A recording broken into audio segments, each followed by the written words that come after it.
Well, psychological warfare.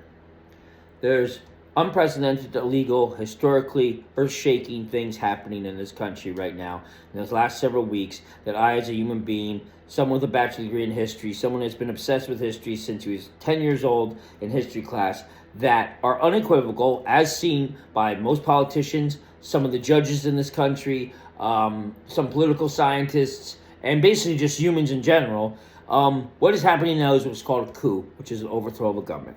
Now, you've seen this in movies, but because there's a schizophrenic disconnect between the person that's an audience member to a film or TV show and what they're watching being reflexively translated or translated into real time around them, because there's that missing piece to people's brains in the millions in this country to not understand that a work of fiction is based on truth and reality, and that work of fiction then thus can become an act of real political dictatorship-based overthrow of a democratic country. Because of that, we have the chaos we have right now. And half this country, obviously including people I know, are either apathetic or supporting of it or don't think that it can ever affect them. And the rest of us are terrified. And especially those of us that are historians and activists that have studied history around the world of how it can do things to the oppressed, to the minority, to the immigrant, to the indigenous person that is, genocided and whatever, dehumanized, and making the victim the villain, as we just saw for the last year in Gaza. It's like, because there's only so much of this planet that really gets it, which is I guess sadly not enough compared to the people that are supporting it and don't even understand how it goes. It's like, it's a nightmare for a lot of us these last couple of weeks living through it. And I'll just say that psychological warfare is the first form of attack on anything. The CIA had a manual that they wrote that leaked in the 90s and turn of the century to Anarchist Press, which I bought. And it basically was a blueprint to exactly what Donald Trump's doing now with his administration, which is not a Democrat, Republican, or a partisan thing. It's basically the overthrow of a democracy. Long in the making, vehemently and without any shame talked about for the last several years, and half the country was supporting it or didn't think he was serious. The other half was terrified, and now it's coming true.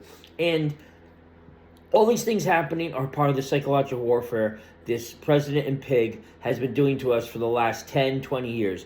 Basically, part of the psychological warfare is it's not really happening what's happened to you. You're not being shot. You're not being raped. You're not being fired.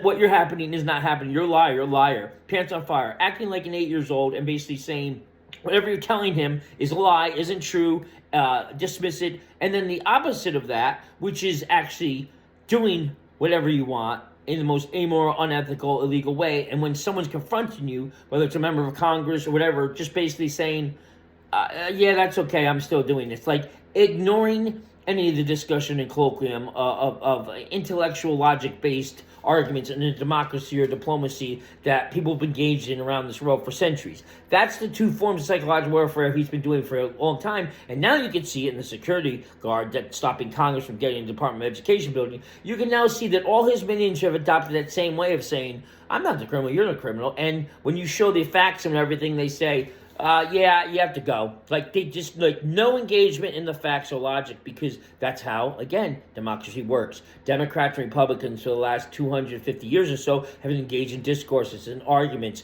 and whatever, and it leads to a compromise. He is not interested in that compromise anymore. So if you have no facts allowed into the argument, you ignore any facts and legal repercussions, you just pretend, no, these crimes don't exist, and you don't care who's coming for you in a lawsuit, and you just keep doing exactly what you're doing because now you're in the biggest office in the country. That's exactly part of the plan, and that's what he wants. And then these propaganda stations that he owns or has power in, they then gaslight us too, that say that we're all insane. We're all insane for overreacting, for not sleeping right now, for fearing for our children, for feeling LQBD, for fearing for our women. That is exactly what he wants to do, and these propaganda channels that have been in his service for the last 9 years want to do it too. And the people that follow him, oh, there's good people on both sides, bull fucking shit. There's never been good people on both sides at the heart of this. And it's one half that based all their elections and everything on xenophobia and quiet suburban racism and suburban bigotry, and has never left the pond, so to speak, to see how the bigger picture of the world works. And then it's the rest of us that actually have some sense of humanity, because even though I don't agree with half the things that happened in the Biden administration, I know when it comes down to it, he didn't mock the families of 65 people who just lost their lives over the Potomac colliding with a Black Hawk. He didn't make up lies and disgusting accusations in the face of 65 people mourning an unprecedented air traffic, thing. And it's like, it's just, I just can't tolerate and entertain anyone anymore. I think that is going to be apathetic or be vocal about supporting this administration, what's happening when we are in the moment of an American Hitler.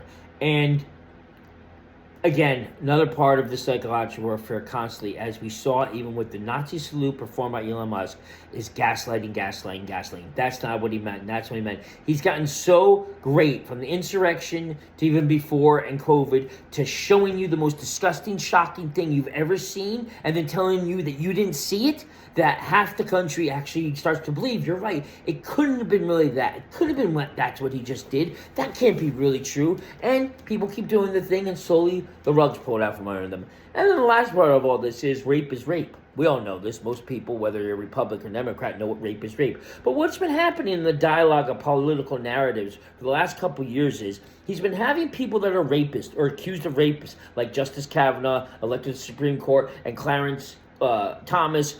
He's been having rapists get into the highest offices of this country in terms of judiciary, legal oversight. And he's had these rapists get into office as Supreme Court judges and judges around this country because why? Let's think about psychologically what happens when you have a rapist in the highest court of the land and you have other rapists installed as judges in smaller towns and mayors and governors. What happens then is that the people that commit rape, when presented a rape, say there's no such thing as a rape.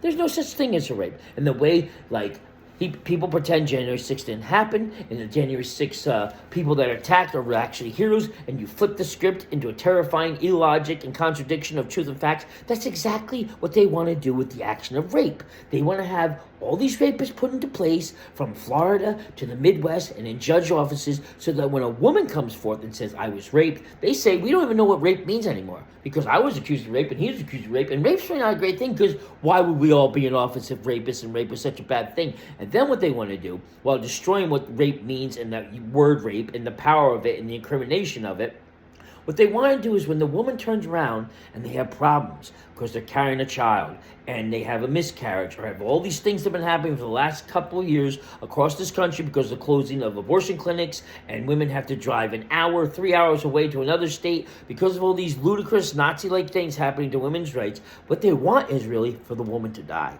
They want the woman to die because when the woman dies, guess what? There's no more evidence of a rape happening.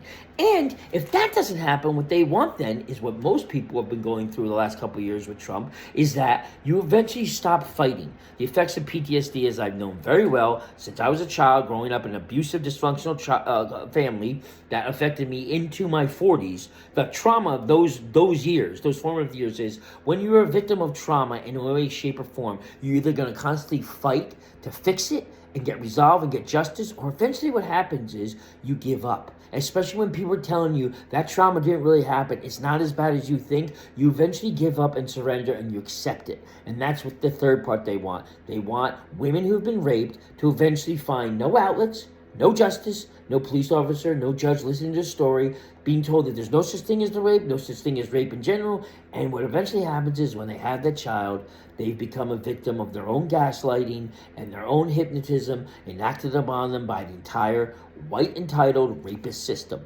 And that is exactly what they want. They want the white babies to be had and anything else can die, or they'll find a way now to have that non-white baby deported under new immigration visa acts and birthright citizenship things.